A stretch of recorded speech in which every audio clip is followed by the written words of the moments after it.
can say that things will stay the same away. Yeah, they can play the skeptic. Oh yeah, they can take it or leave it, but they better believe it when they hear the news that Dylan's gone electric. Oh yeah, Dylan's gone electric. He says, plug it right in, turn it right up, make a little noise, it'll fill you up. Reinvent yourself, change your point of view. If I can do it, hey, hey, maybe you can too. 'Cause Dylan's gone electric. Yeah, Dylan's gone electric. Welcome to Rukn program Balahdar, a show with an accent for those without one. Last week was the Loose Bob Dylan Festival, really a whole week of, movies, documentary, music. A friend of mine invited me to tag along, and I went. It was the most wonderful few days I spent in Duluth. Can you imagine that? You spend a wonderful time in Duluth, and that's because of Bob Dylan. Bob Dylan. We're going to talk about why Bob Dylan matters to our culture, pop culture, literature, to the state, to the music community and literature community. And here's somebody who's been following him, and actually his music resembles that in some way. And actually, he wrote a song and played a song talking about when Bob Dylan switched from folk music to electric. And a lot of people were very disappointed and were booing him, but our guest today thought that was the right move. We have here Dave Dvorak. He is a songwriter, musician, and he was with me in Duluth. Welcome to Balahdan, David. And, thanks, Ahmed. Thank you very much for even alert me. This is happening every year. Yes, they have an annual festival up there, and it corresponds with Bob Dylan's birthday. Yeah, which is now, he's 77 now? He's 77, just turned 77. And it is May 24th, I think. I think so, yes. Okay. Why I haven't heard about it, I know I'm not invested in the music community, but even when I go to Duluth frequently for the last 34 years, I don't see Bob Dylan, impact and print there. You don't see a statue, you don't see. But this musician, this man, has a great impact on our culture, not only here in Minnesota, not even in the United States, worldwide. Tell us, what Bob Dylan means to you personally, means to us as a Minnesota, and also to music community and culture. He won the Nobel Peace Prize for literature. He won, yes, he did. Isn't the it? Nobel Prize for Literature, yes. Yes. Yeah, so Bob Dylan is, he's, as you mentioned, he's 77 years old. He's not somebody who is grabbing the headlines these days. Back in the 60s, he was, and he was billed as the voice of a generation, even though he resisted that term. But even though he's, as you say, he's not out front and center even in Duluth, but his influence endures in our culture. It's woven into our culture, certainly into our music. Personally, I did not become a big fan of Bob Dylan until more recently, later in my music appreciation career. But what I didn't realize is that a lot of the music that I liked when I was, coming of age in high school and college was, we're looking at Bob Dylan and Bruce Springsteen, Tom Petty, these guys who you're like, wow, they're amazing, they're geniuses. But what I didn't realize at the time is they were heavily influenced by Bob Dylan's music. And I would submit that even the music of today, these current artists, in some way derive back to Bob Dylan, maybe a couple of generations back. And they may not even realize it, but we owe so much to Bob Dylan. He really transformed music from, at the time Dylan started writing folk music, a lot of the popular music was fairly simplistic. It didn't explore deep themes. It might be relationship, whatever. Yeah, relationship, baby, I want to dance with you, and the dog run away or something. Yeah, but Dylan, he introduced music that was introspective. It looked inward and it looked outward. It looked at society, so there was a lot of social commentary, political commentary, and it was just what he did. From where did he draw all of this? I mean, when you look at his lyrics, it's really multi-layer. It's complex. It is drawing from history, classic, so many. Where did that come from? You know, there's so much that's mysterious about this man, and it's almost like the more you learn about him and his music, the more you're perplexed. His background is a very simple Minnesota background, coming from the Iron Range of Minnesota, and he, from that time on, his life was a journey. You know, he moved to the big city of Minneapolis. He went to college at the U for a short time and dropped out. So, as you know, he was born he was born in Duluth, but he came to Minneapolis to drop out of school. But this was just the beginning, and he was bound for New York City, and he kind of created a legendary background about himself, which was purely fictitious, the original fake news. But it was in the interest of kind of furthering this journey he was on. By attention, was he conscious of this? Well, he told stories. He told fables about he had ridden the boxcars, and he had he had been in the circus, and none of that was true. But he started to create it was very interesting, and so where and yet his as you mentioned, he draws his lyrics from Greek and Roman poets, you know, from Civil War novelists. And he's all over the map, and he's truly a man who's curious and so interested in the world.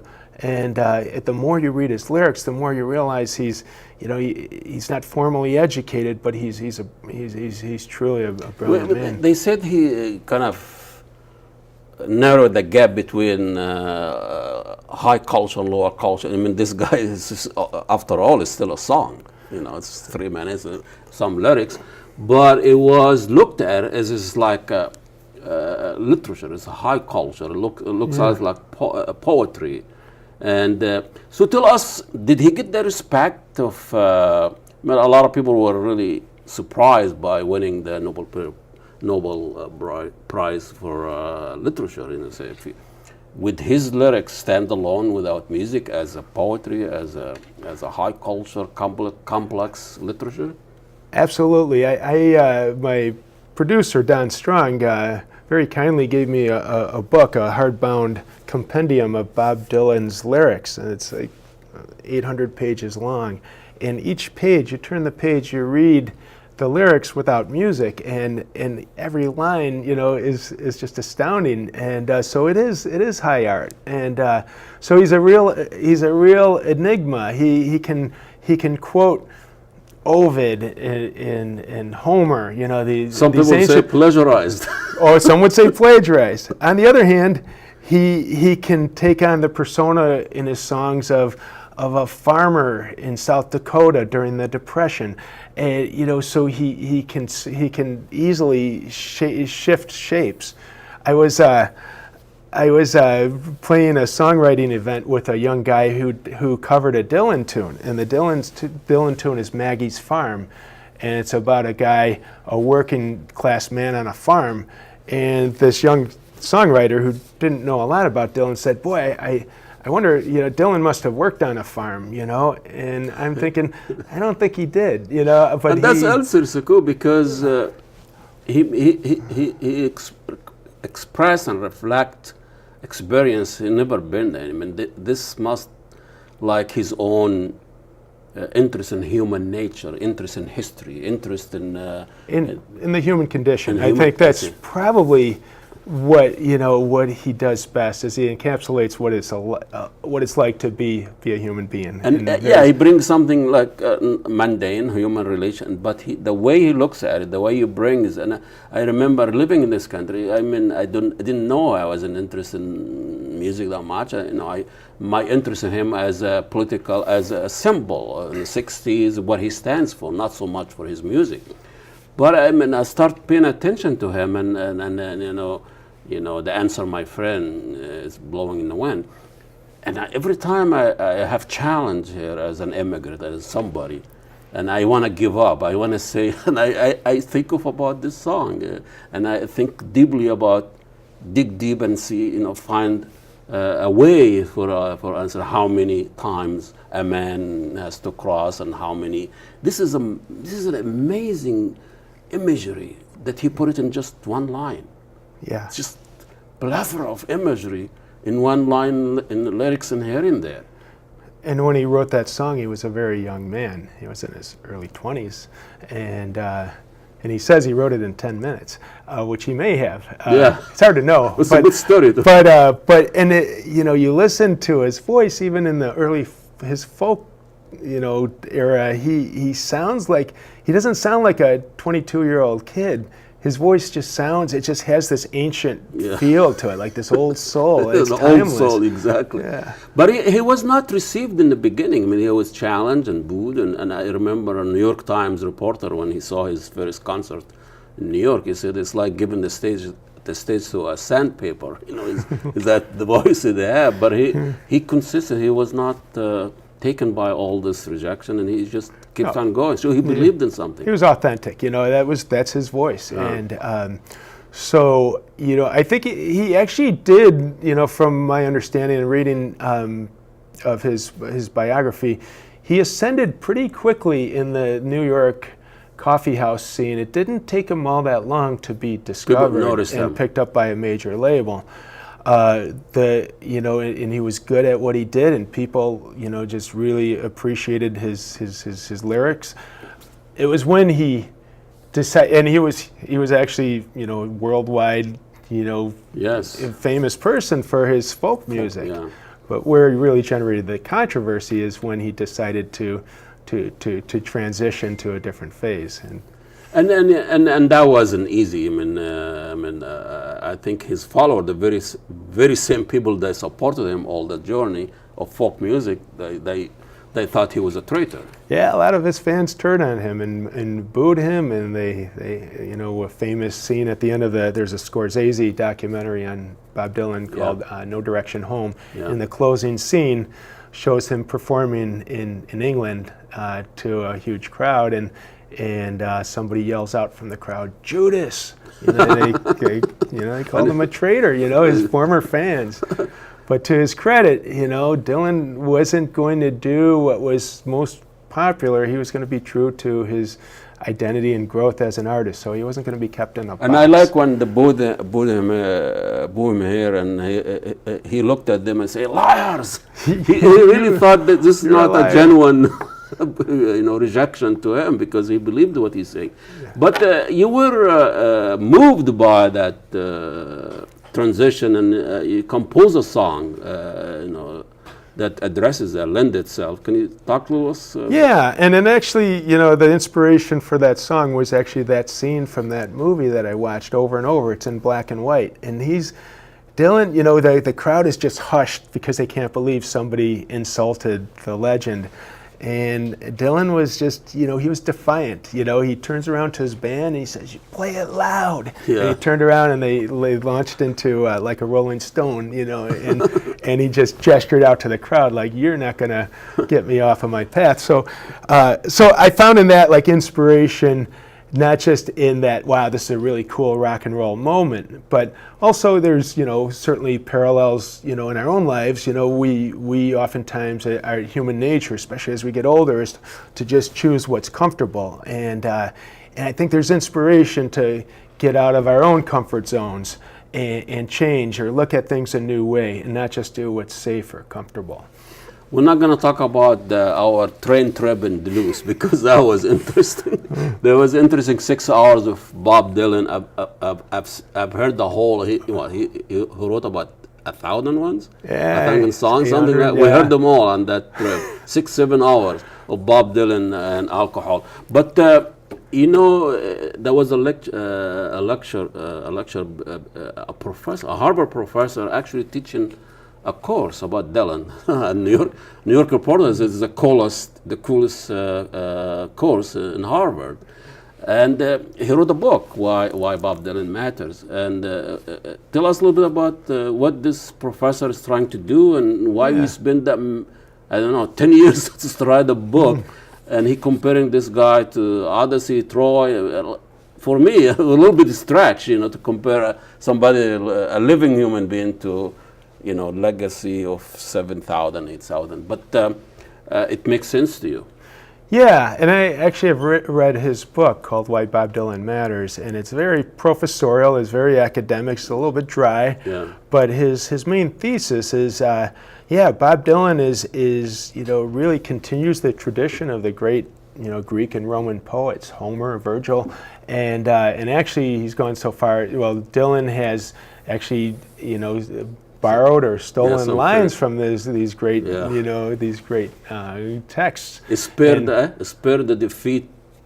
defeated people, and that was something amazing. I think spared the defeated people and tamed the winners, and hopefully we'll have that now.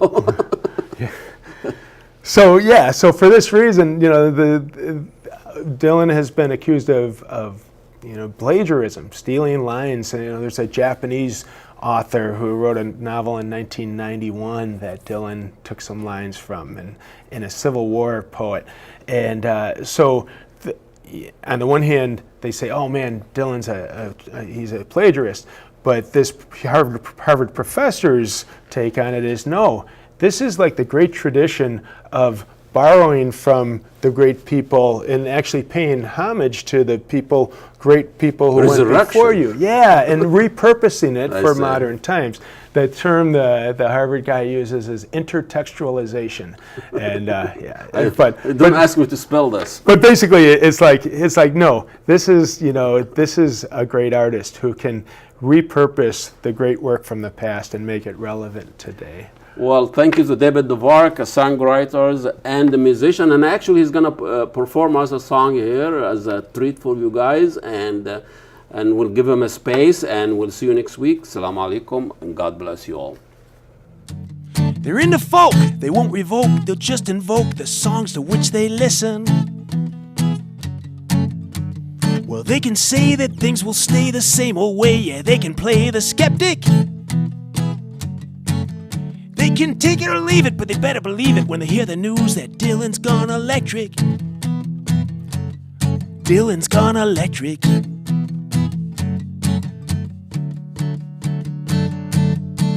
He hops on stage out of his cage, turning the page, that Stratocaster. It looks so strange. Oh, the chords ring out, the people shout, there can be no doubt that the world's about to change.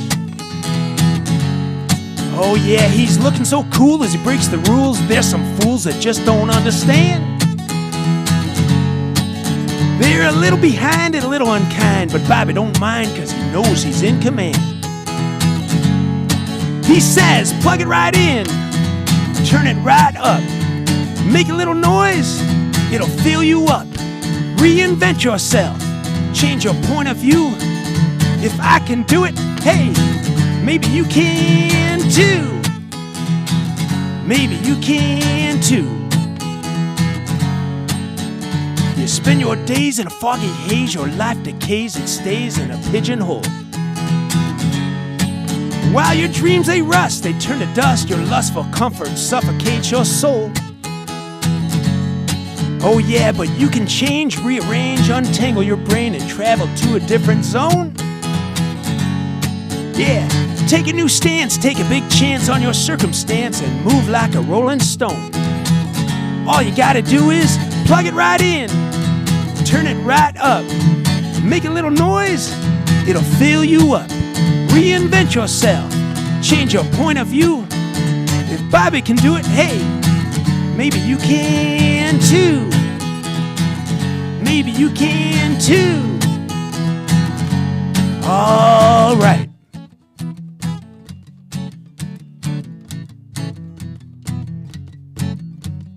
Reaching higher, set afire, you aspire to walk a brand new road. It's a wild ride, it won't subside, potential inside about to explode. Well, They can say that things will stay the same away. Yeah, they can play the skeptic. Oh yeah, they can take it or leave it, but they better believe it when they hear the news that Dylan's gone electric. Oh yeah, Dylan's gone electric. He says, plug it right in, turn it right up, make a little noise, it'll fill you up. Reinvent yourself, change your point of view. If I can do it, hey, hey, maybe you can too. 'Cause Dylan's gone electric. Yeah, Dylan's gone electric. Dylan's gone electric. And you're electric too. Can't you see that you're electric too? And the times they are a-changin'.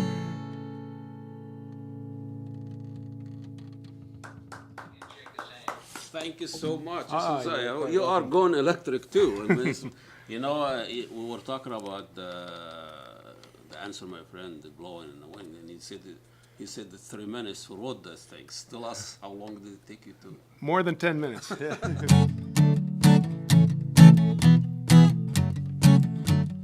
People in a trance won't take a chance in advance. They've already made their decision. They're into folk, they won't revoke, they'll just invoke the songs to which they listen. Well, they can say that things will stay the same.